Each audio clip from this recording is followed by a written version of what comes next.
Hey YouTube, welcome back to Awesome Art Stories' final episode on Artemesia Gentileschi, Italian Baroque feminist painter.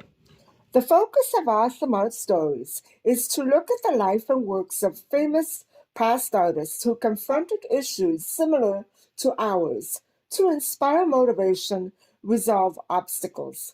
This is a non-violent, non-radical, personalized approach to solving socio-political conflicts that still explode into present times. This final episode on the Artemesia Gentileschi series focuses on aspects of her life and work that made her significance timeless, her life an immortal legacy. First, a disclaimer. This video is for entertainment and information only, and not intended to spark any revolutionary ideas or actions, nor does it intend to negate the Council of Trent's purpose during Counter-Reformation. Peace out. I want to suggest an alternate date for Gentileschi's death, as different research yields evidence that she was still active in Naples during 1654. The new date is slightly later, 1656, which coincides with a raging plague that devastated Naples during that time. For this reason, Gentileschi is doubly close to our own times.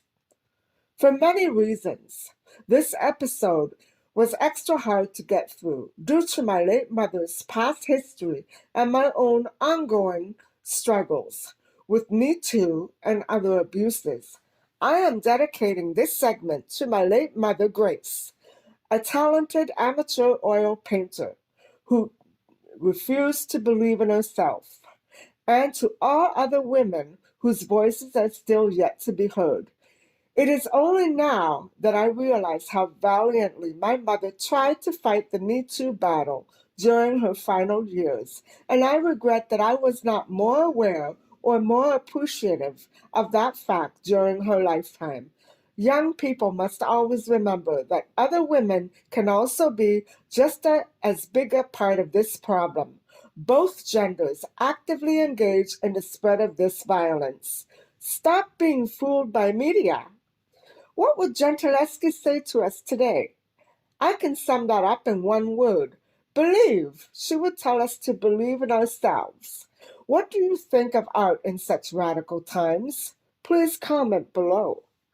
Last time, we explored style and discovered that Gentileschi's works featured traits typical to Italian Baroque art: deep, warm tones, lots of chiaroscuro, intensely dramatic themes, curvilinear axes, allegorical figures, relevant iconography with familiar content, all related to history, mythology, and the Bible.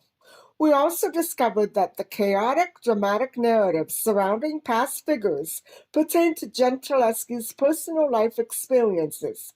Catherine of Alexandria, Cleopatra, Susanna, Artemis, and Judith, to name a few. Today's focus is on works and events that immortalize Gentileschi's legacy with more relatable context: Grand Inquisition. But if Gentileschi's childhood trauma held her back from becoming an early prodigy, Orazio did allow his daughter to lead and taught her what he could about painting. This led her to become a success, always pushing for more fame and new commissions. This presentation will only objectively focus on the most pertinent details of her legacy, those which other studies may have overlooked. This last part also dominantly stresses a closeness to the Me Too movement.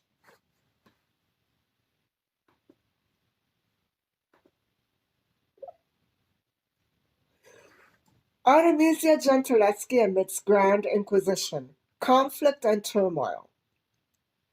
An analysis of Gentileschi's life fails to reveal details about her reluctance to visit Orazio at Whitehall. Did Orazio punish Artemesia for her choice with Tassi by dragging her through a humiliating, torturous, and exceedingly dangerous trial against her will? We will never know, for the Grand Inquisition permanently changed how society perceived women. Orazio's lawsuit ultimately regained the damaged Gentileschi honor, lost during the scandal. It is probable that Gentileschi's reluctance to visit London involved a deep mistrust of Paul V, who had a good relationship with Charles I. The Church of Rome, then a system centralized with state government, could have executed Gentileschi had Tassi not committed other serious offenses. Gentileschi had no support system anywhere. This is a hard fact that other YouTubers and scholars often fail to touch upon. That is why the death of her patron, Cosimo II de' Medici, affected Florentine society's idea of her experiences very negatively. New friendships, the Barberini. Gentileschi's ability to form supportive friendships in Florence aided her professionally and socially. Given an unfortunate past, her relationships proved that she was a survivor and highly intellectual. The fortunate election of Maffeo Barberini, nephew of Urban VIII, as cardinal 1623, helped Gentileschi regain support after Cosimo's death. When the Spanish Duke of Alcalá purchased Gentileschi's works, her fame and acceptance as a female painter grew. Moreover, upon returning from exile to Paris, Marie de' Medici, Queen of France, House of Bourbon, strongly identified with Gentileschi's plight.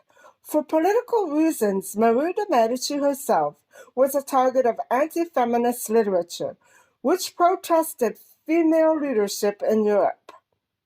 But Gentileschi left for Rome after the death of her small son, Cristoforo, where things fared no better. Hardship during the trial spiritually alienated Gentileschi in her birth city, Rome. Grand Inquisition and Paul V. Paul V, Camillo Borghese, struggled to centralize state and religion in Venice. Citizens there made sure that these two institutions stayed separate. However, Paul V usurped his regional boundaries and continued to meddle in civil Venetian affairs. In 1606, Paul V attempted to fire the entire Venetian government body.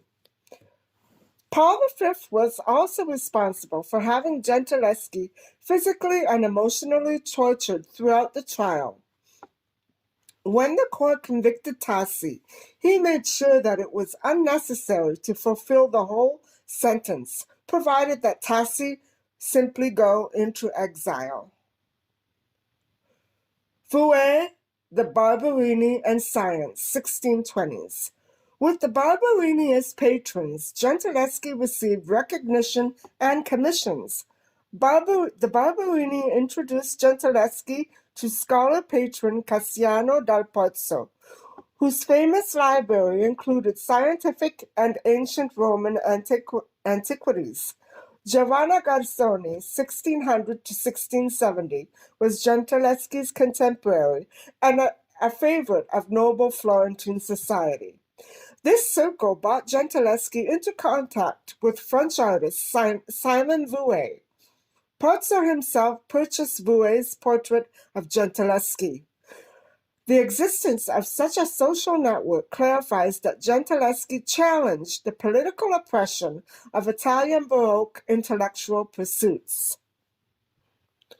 Cardinal Robert Bellarmine and scientific progression during the Grand Inquisition. Galileo. In 1633, Cardinal Robert Bellarmine forbade Galileo from teaching Copernican heliocentrism, which bases the sun as central to the universe and contends that Earth and other planets orbit around it. Galileo's trial, the first trial, began around the same time as Gentileschi's, 1610, the year of Caravaggio's death. As a result, Urban VIII had all Copernican texts censored and would release Galileo from persecution only if he refrained from further study. Galileo, parabolic trajectory, and heliocentrism. If the Catholic Church banned Galileo from studying the solar system, people demanded information about his experimental hypotheses using projectiles. On one level of meaning, Gentileschi's art confirms an enthusiastic support of Galileo's heliocentrism and his other scientific discoveries. Galileo's project was complex, shape-shifting. He launched projectiles horizontally.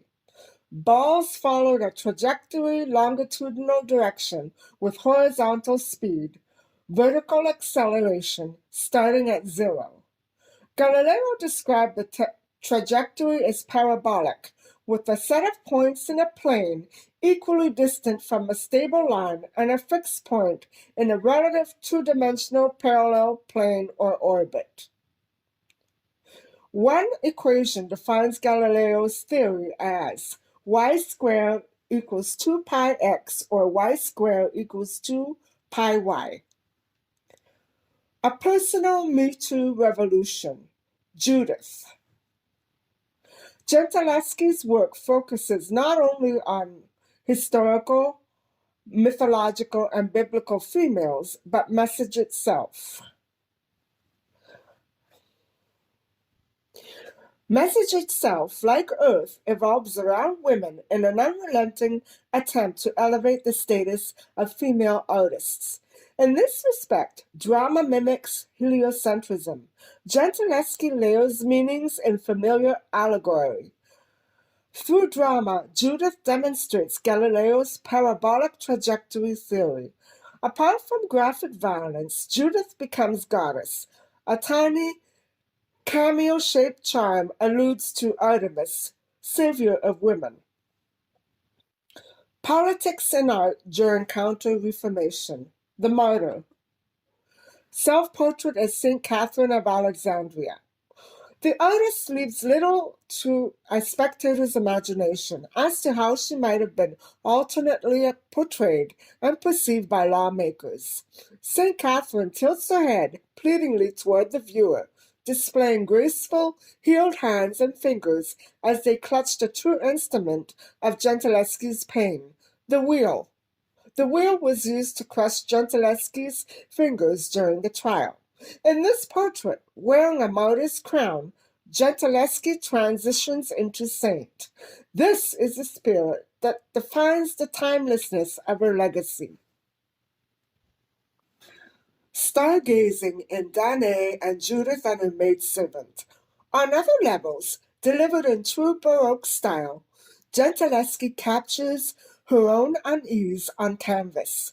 Judith signifies the Catholic Church's vehement protest of Protestantism, a concept Holofernes embodies. Most critically, Gentileschi immortalizes Judith in a scene of ultimate revenge against her own abuser, Tassi, and perhaps others.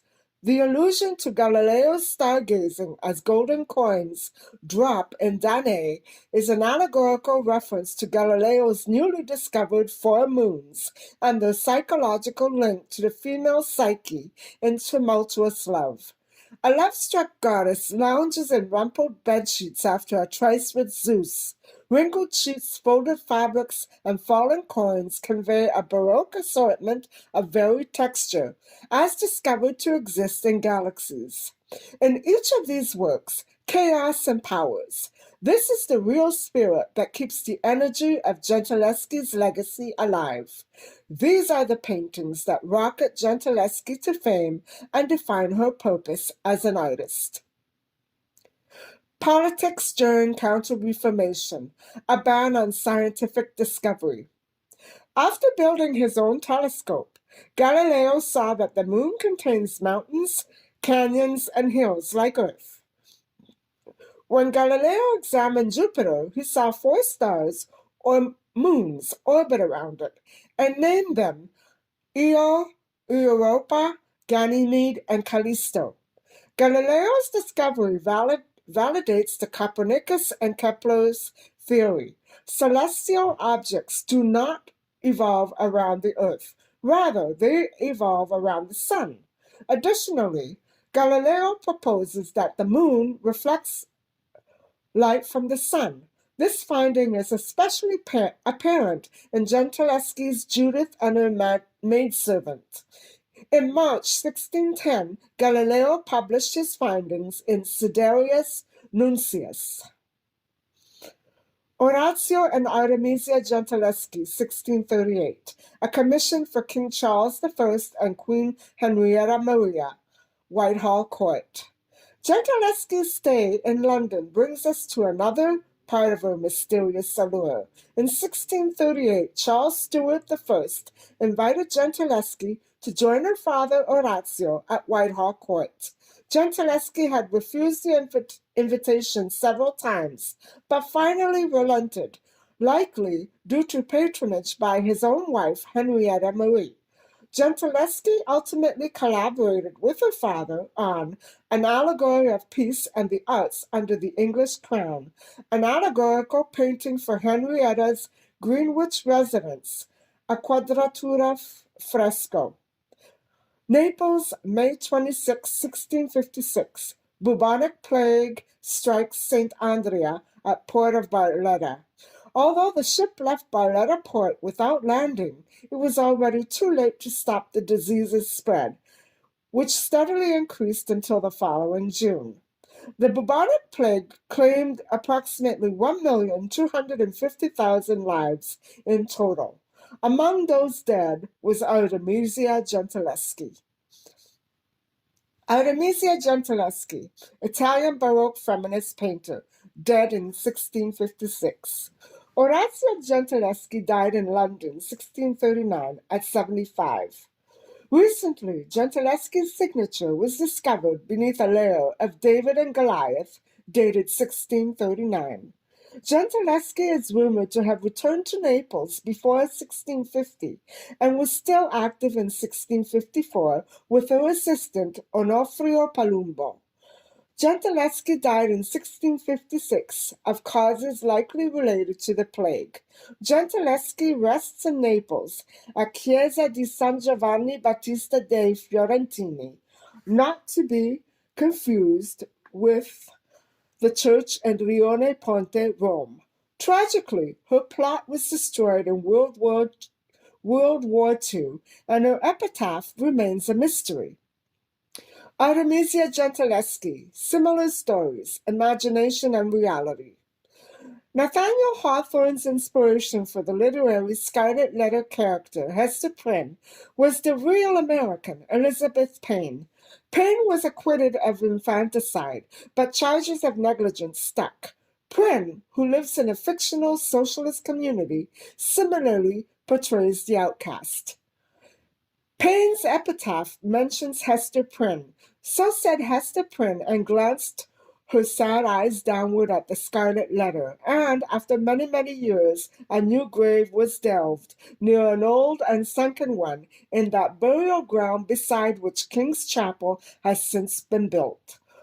Though Artemesia's Prudentia was not born out of wedlock, Gentileschi's separation from Pietro emphasized her stigma as a social outcast, especially during a time where a supportive female network was very much needed.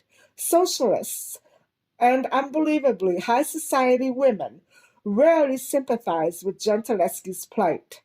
On the other hand, Gentileschi's courtly male circles helped her earn the acclamation and respect she truly deserved. After experiencing heightened fame, there was no turning back.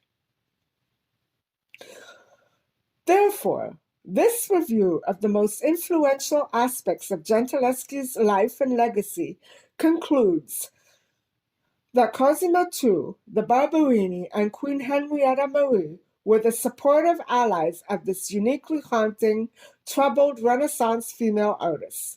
The things she identifies most with are female warriors and goddesses, both tragic and victorious.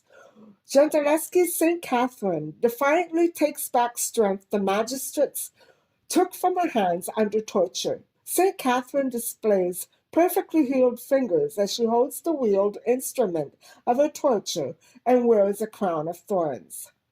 Also examined are ways in which a child prodigy may be raised and nurtured, factors which enabled Sophonisba Anguissa and her own siblings to thrive throughout their childhood, allowing a child to lead, setting different goals, development of memory retention and skill, and the nurturing and rewarding of a child's talent through opportunity and a loving environment are all key to the raising of any child prodigy. Often, traditional classrooms hinder success, whereas homeschool environments nurture it. In face of today's challenging issues, the homeschool environment, which I have been advocating for since 2014, is an inevitable reality. Most apparent, outgoing personalities, rather than submissive ones, succeed the most. In my opinion, scholars and critics have not given enough attention to the psychological profiling of Tassi. This is not a criticism, but an observation. In Gentileschi's case, her own pitfall was Tassi's assault, his continued lies and exploitation, and the subsequent trial. That would have made her joy in painting itself and life crumble. Was Tassi jealous of Gentileschi's talent? The authoritative social environment of Renaissance Rome, along with the Grand Inquisition, almost depleted Gentileschi's self-confidence as a young female artist, but she was strong enough to rise above and beyond that setback. The universal consequences of such situations can bring devastating results. Without confidence to lead, shine, and grow, human trafficking can become a serious reality for those without proper attention, whatever the age. Without the continued attention of ORAZIO before and throughout the trial, Artemesia might not have gotten through the ordeal or ever attained the fame and success she did. It is apparent that this father did the very best he could under those circumstances. Enough can never be said about this fascinating Baroque female artist. We could examine Gentileschi's life, works, hardships, and how closely she ties in to our own social-political dilemmas indefinitely. Gentileschi's legacy is here to stay. Thank you for tuning in to this episode of Awesome Art Stories. Stay tuned for a continuation of this series on Italian Baroque feminist painters, child prodigies. Please remember to like and subscribe. Bye for now.